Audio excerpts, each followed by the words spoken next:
জীবনে যতদিন শুক্রবার পাবেন 4টা আমল করতে ভুল করবেন না।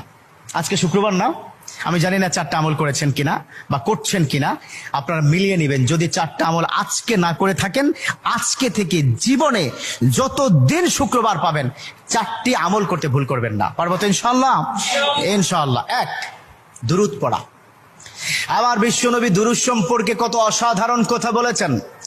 একজন সাহাবা এসে বললেন, ইলা রাসূলুল্লাহ সাল্লাল্লাহু আলাইহি ওয়াসাল্লাম, ও নবী, আমি যদি আপনার প্রতি দিনের 1/3 ধরে দুরূদ শরীফ পড়ি আমি কি নিয়ামত পাবো? বিশ্বনবী বললেন, তুমি যদি দিনের 1/3 ধরে আমার প্রতি দুরূদ শরীফ পড়ো তোমার জন্য বিশাল উপকার হবে, আরো বাড়িয়ে পড়লে তোমার জন্য আরো ভালো হবে। সাহাবা মহা খুশি হয়ে গেলেন, ইয়া রাসূলুল্লাহ, আমি দিনের অর্ধেক সময় জুড়ে যদি আপনার প্রতি দুরূদ শরীফ পড়ি তাহলে কি হবে? বিশ্বনবী বললেন, এটা